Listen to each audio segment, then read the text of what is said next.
Alexa, what time is it? The time is 8 p.m. Alexa, what time is Audrey's reading area? Audrey reads in her area live at Live, 8 o'clock p.m. Live.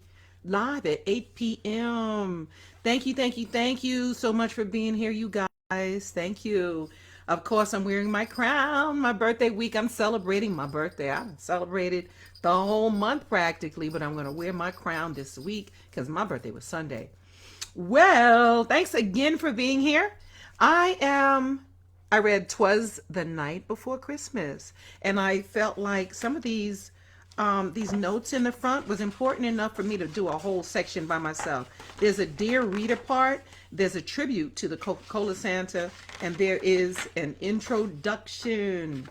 So I'm going to take this time just to read those things so you can know a little history, a little bit of the history of Santa Claus and how his image was created. This is written by Clement C Moore.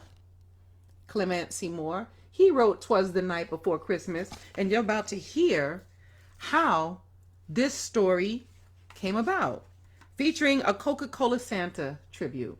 I'm going to read that also. I think it's just so interesting because I did not know that.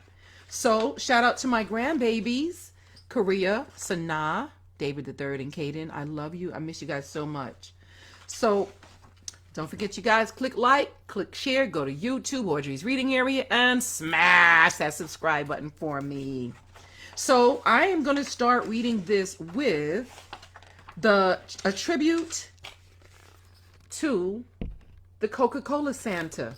I thought that was so interesting that I had to read it and make its own video. So in 1930, famed Chicago commercial illustrator Haddon Sundblom painted a jolly, red-garbed Santa Claus for the Coca-Cola Company's 1931 Christmas advertising campaign, beginning a tradition that continues to this day. Yes, to this day. Sundblom may not have realized it at the time, but his depictions of the Coca-Cola Santa, issued annually or yearly or every year from 1931 to 1964, formed America's perception of what Santa Claus looks like. So this is how we got the image of Santa Claus, and this is why I thought it was just so interesting. Prior to that time, the images of Santa in the United States varied as widely as its melting pot immigrants' memories of Father Christmas from their native countries. American Santas were sometimes shown as tall and thin, and other times short and wizened, clad in a rainbow of colors and styles. And this is the Coca-Cola Santa. Look at that. My hat's off to the pause that refreshes. That's what it says. Yes. And this is another depiction of Santa. Yes, in the snow and everything. So it goes on to say, a tribute to the Coca-Cola Santa, while Sundblom's style varies slightly over the years, the Coca-Cola Santa images always had a characteristic warmth and charm.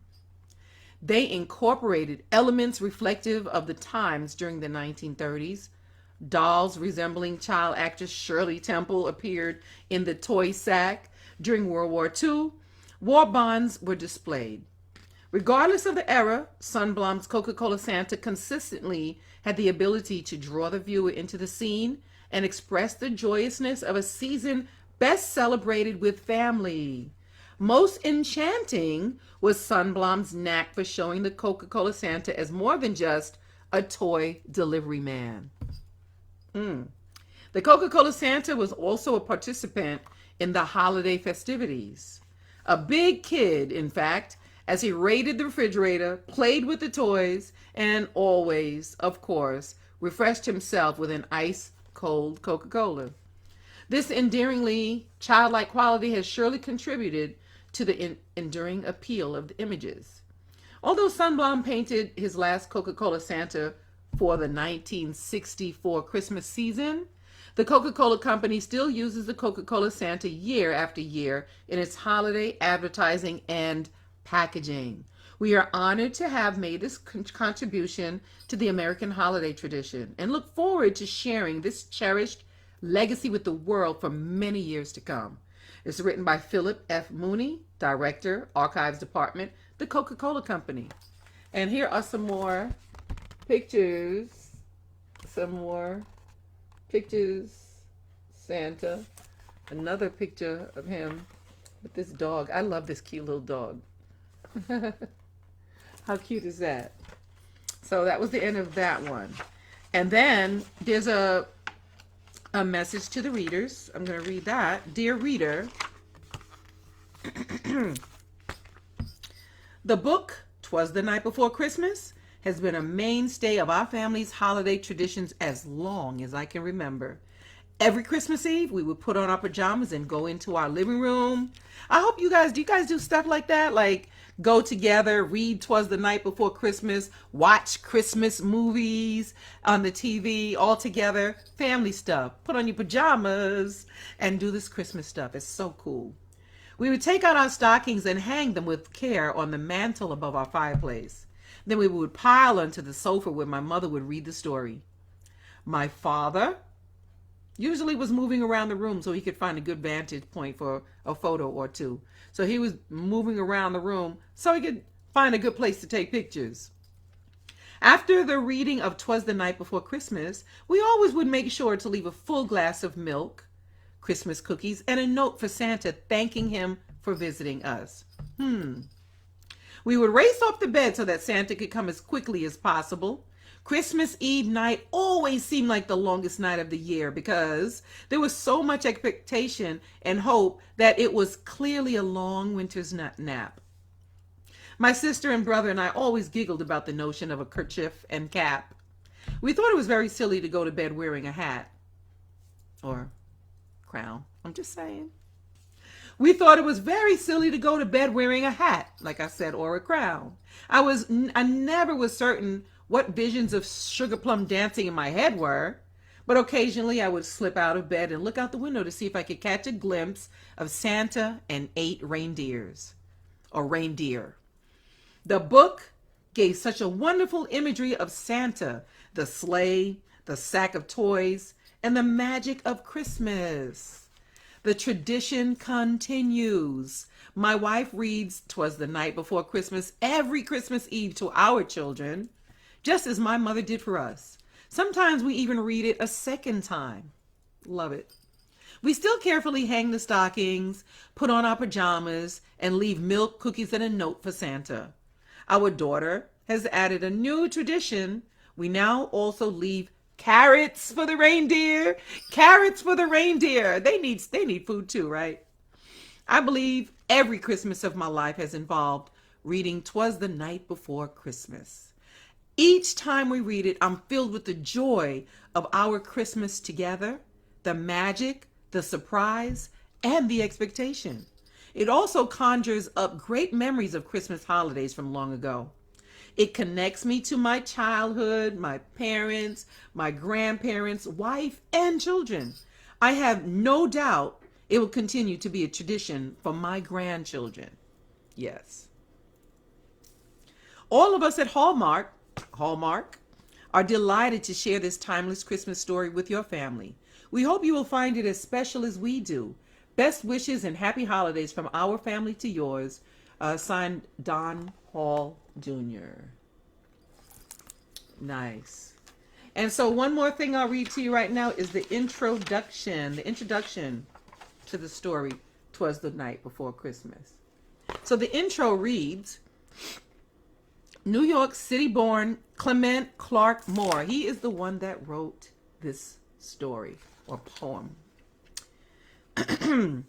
It was written in it says New York City-born Clement Clark Moore, 1779 through 1863, was a biblical scholar, a professor of Asian and Greek literature, an author, and a man who could converse in almost any language. That means he could speak in almost every language, any language. But he is remembered as the person who first named Santa's reindeer. He's the one that named Santa's reindeer. While much of his scholarly work is forgotten, a poem written as a holiday gift for his children has endured as one of the most beloved pieces of Christmas literature. So he wrote this poem for his kids as a gift to his kids. And it just became famous at what was originally entitled A Visit from St. Nicholas. So this was before it was named Twas the Night Before Christmas. It was named A Visit from St. Nicholas. So it first gained public exposure in 1823 when one of his family members submitted it to the Troy Sentinel. I think that was a newspaper. Yep. It says the newspaper published it as anonymous work. The poem eventually became known as "'Twas the Night Before Christmas" after its opening line. That's the first line in that story, that poem. Its popularity and charm initiated the paper's tradition of reprinting the work each holiday season. So every holiday season after that, they put it in the paper, they reprinted it. By combining elements of the Dutch St. Nicholas Day holiday with American Yuletide traditions, Moore's image of Santa Claus created the foundation for the modern American version of Santa Claus. And this is how we came up with the American version of Santa Claus, the image. Moore's work was influenced by Washington Irving, who helped popularize St. Nicholas in the U.S. in his History, A History of New York, published on St. Nicholas Day in 1809. In "'Twas the Night Before Christmas," Santa became a round and jolly gift giver with twinkling eyes and rosy cheeks. These images are now deeply embedded in Christmas mythology and forever entwined in children's imaginations. "'Twas the Night Before Christmas" endures through the families who read it and make it a part of their own individual holiday traditions. The poem has been a seasonal favorite, enchanting children of all ages for almost 180 years. And then some. It's still going. "'Twas the Night Before Christmas." So I hope you guys listen to this. You can take it up and make it a tradition in your household to read this story every Christmas Eve if you like. Or how about you guys write some poems? Yeah, write some poems. Write some of your own poems and make it a tradition. Read it to your family. But I absolutely love this story. And thank you guys for being here and listening to me read once again.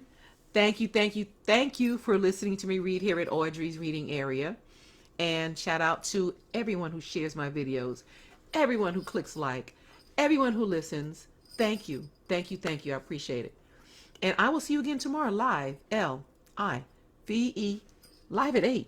And I will see you soon here at Audrey's Reading Area.